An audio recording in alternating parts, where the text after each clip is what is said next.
Hey, Magic friends, this is the Captain speaking. We're here today to talk about bans and a few other things, including Strixhaven. So let's start this off with a ban announcement for today. So today's ban announcements for Standard is no changes. That's right, we get more of this time walking trash for the rest of the life. But anyway, so basically what it says here is they decided not to ban things such as Alron's Epiphany or Ezekiel's Chariot after they review the Magic the Gathering Arena metagame, which nobody really plays, but okay, and some recent events, including the World Championships, which this was everywhere. Although it didn't win, it was everywhere. And to consider the upcoming release of Innistrad Crimson Vow, because that's going to make a difference, we decided not to make any changes at this time. We are considering to change the standardized environment if necessary after evaluating Innistrad Crimson Vow's impact on the metagame. So, unfortunately, we have more time walking BS to put up with. To be honest, probably forever until this set rotates out. I don't know why they keep making time walks. Um, it doesn't matter how bad they make them, people still find ways to play them. And part of that's probably because it's how they have them designed. So yeah, it's that good. So next we'll talk about actual bans because they think some things are problems. So we'll talk about Tybalt's Trickery has been banned in Historic. Yay. Memory Lapse is suspended because this was an okay counterspell, somebody thought. Um, and then also Brainstorm has finally been banned in Historic from suspended because they've realized that this thing is bonkers good. It's only in every legacy uh, and vintage deck that plays blue. So, it would be fine in a modern format like Historic, with all the new sets. But bump. Anyway, especially after releasing Delver Secrets. Yeah, this will be fine. Just perfectly fine in Historic. Brainstorm, Delver. It's like playing Vintage on the Historic format with worse cards, except you have two Vintage All-Stars. Anyway, moving right along. They also did some rebalancing, apparently. Davel's Withering and Davrael's Soul Broker's third ability now only affects target creature and opponent controls. We'll look into that here in a minute. Faceless Agent is now a 2-2 instead of a 2-1 because, yeah, it's not good enough the first time. Next, Sarkhan Wanderer Civ's second ability is now a +1 from +0 because why not? And Subversive Acolyte now costs a black and colorless instead of 2 black and is also a 2-3 instead of a 2-2 because, yeah, let's just make broken stuff. However, the toughness was increased for becoming a human, or Phyrexian is reduced by 1, so the end stats are the same. It's just harder to kill to start with. Yeah. So, all these effects are going to take effect October 14th on Arena for the 5 digital, and of course for the banning and suspension of Trickery, Memory Lapse, and Brainstorm. So, with that said, they give you some BS here about why they decided to make these bans when a lot of us knew that already it was a bad idea.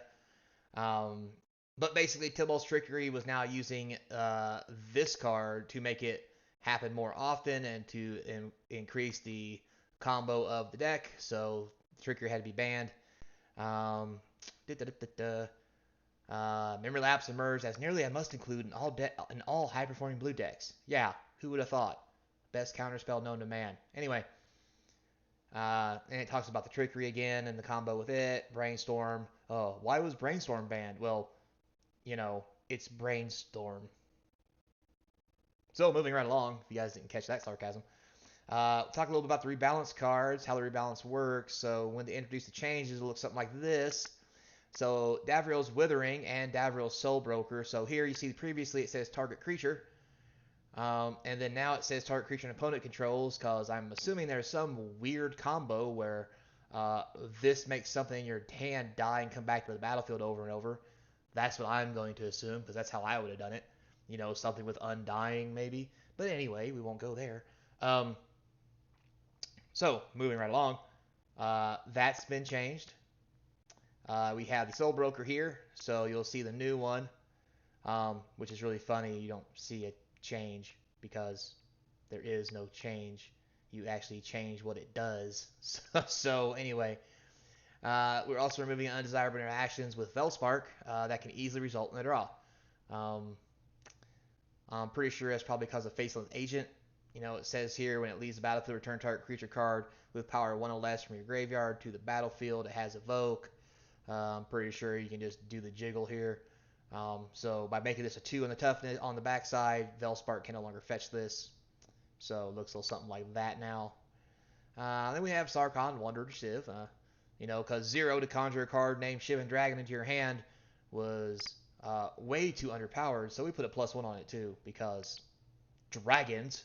Anyway, second ability is weaker than the other two. Yeah, it's so weak that you get a Shivan Dragon. That makes no sense. So anyway, moving right along. So versus Acolyte, you can see the old one here. It's a 2/2 for 2 black with all this busted stuff, which then becomes here a black and 1 for a 2/3, which does the exact same thing, except 1 toughness is taken away, and it's easier to cast. So now it can go into any deck that splashes black, not just a black heavy deck. Because black. Anyway. Competed with Gifted Aetherborn. It competed too directly. Yeah, because in black decks that are mono, these two fight for a spot. Not so much. Just ridiculous. Anyway. So, yeah, that stuff's going on. So, with that said, guys, this is your captain speaking. Now for the real big news that I think is actually something to really talk about.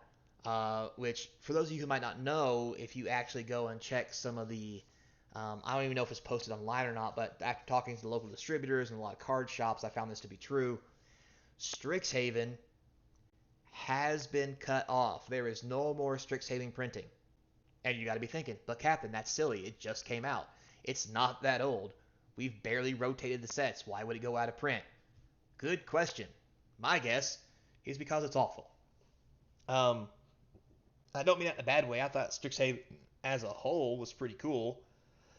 But they mass produced all the cards.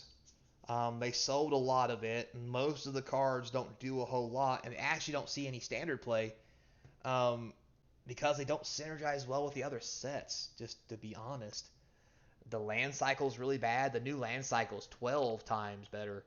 Yeah, I said 12, not 10. 12 times better than having a Snarl, because a Snarl comes into play tapped regardless unless you reveal a land, which is a lot of information to give your opponent, not so much in the beginning of the game, but later in the game, if you don't have a land in your hand, then it comes into play tapped. It's just a bad land. And if you have a land in your hand, it's the only 2 cards that you got, and you need it to go into play untapped for some reason, then you're telling your opponent you have nothing you can do in your hand, which gives them perfect information to attack, cast spells, or what have you. It's just so bad. And the new land cycle where it's two different color land, produces 2 different colors. It comes into play untapped as long as you have 2 or more lands. Like, why would you play that over a Snarl? Because what's the worst that's going to happen? You have that in your opening hand, stand of a Snarl, so it comes into play tap on turn 1 or turn 2. Oh God, the humanity! What will you do? Like, I'm telling you guys, the land cycle in Midnight Hunt, and if they produce the other 5 lands in Crimson Vow, are going to be the next hot market item for Magic's Gathering. The only thing they don't got going for them is they're not fetchable. But that's okay because they're really standard focus. But the fast lands are great in Modern because of that. And I think these will be just as good. Yeah, you don't want that many lands, but this is basically a land built for Standard and more of a slower game. So they're going to be good no matter what people say. And if you watch, you'll see a lot of decks are using them because they are that good. The only decks that aren't are like big snow decks. Once snow rotates out, these are going to be the bee's knees, and they're already going for minimum $5 a piece. I mean, imagine what they're going to go for when they actually become the best option because there's no snow left anymore to use, right? Like, I just don't see how it can't be the next big thing. Like, there you have it. So, but yeah, so with that said, like I mentioned, Strixhaven print runs are done. There's no more Strixhaven to be had. So what's in the market now is all it's ever going to be in the market. Now, with that said, I'm not saying Strixhaven is going to jump to $150, $200, $500 a box because, oh God, it's in Standard. They're not making any more of it. Will it go up a little faster? That's yet to be seen.